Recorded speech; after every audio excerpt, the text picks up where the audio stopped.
February 20th, 1943. Dear Margie, received the cheese and your letter of 18th this morning.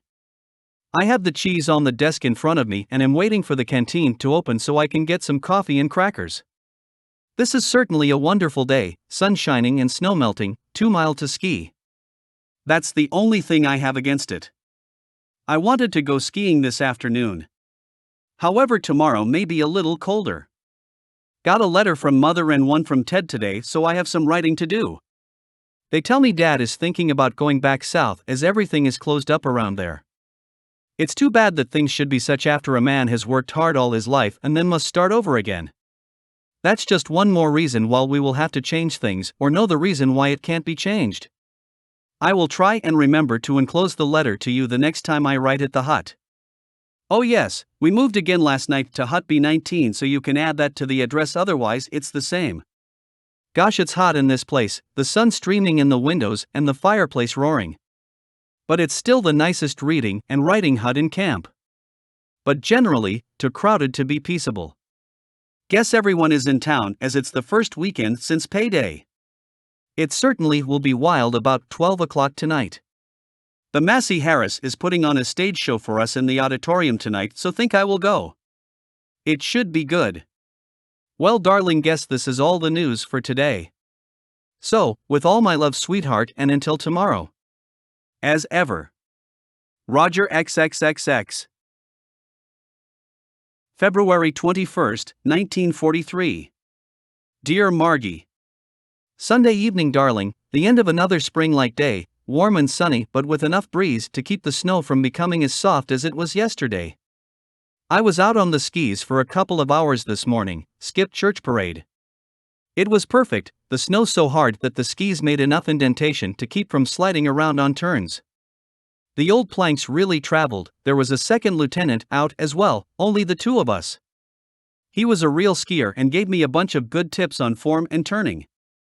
I went out again this afternoon to the big hills, but there was only a couple of runs, the sun hadn't softened up.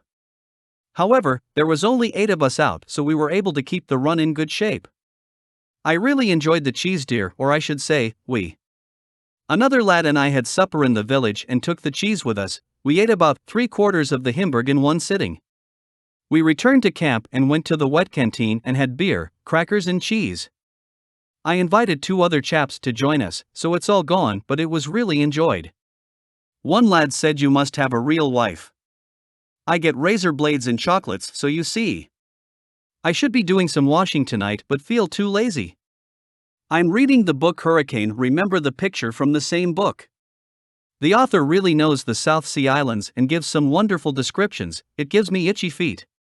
It's a long way away, but maybe someday, darling. Well, Margie, guess this is all the news for tonight. So we'll say goodnight to the swellest girl in the world. With all my love, darling. As ever. Roger XXXX. February 22nd, 1943. Dear Margie. Received your letter and snaps this evening. The snaps are good, aren't they, dear? We should have a couple of them enlarged. Gosh, just to look at them makes me lonesome. I certainly will be glad when this damn war is over and we can get about our business of making a home for ourselves. I have a plan in mind for a small cottage and would be a good start. I will send you the drawings when I finish them.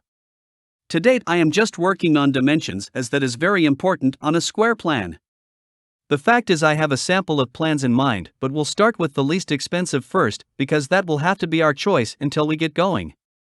Put in quite a day today, sat in the quartermaster's store all morning and most of the afternoon doing absolutely nothing. The day certainly dragged. I will be glad to get out of here. According to your letter, you must have had about the same weather as we had Sunday, a perfect spring-like day. Today has been very similar, bright and sunny, no wind, the snow melting fast. Did I tell you in yesterday's that I had met a lad, an old school chum from BB? He is in the artillery and is just waiting draft. He has been in the camp nearly 2 months and I didn't even know. We plan for a trip to Pembroke Saturday night, so hold my hat, dear, I may get light. Well, darling, this is all the paper I have with me, so until tomorrow night, same time, same place. All my love, darling. As ever. Roger XXXXX.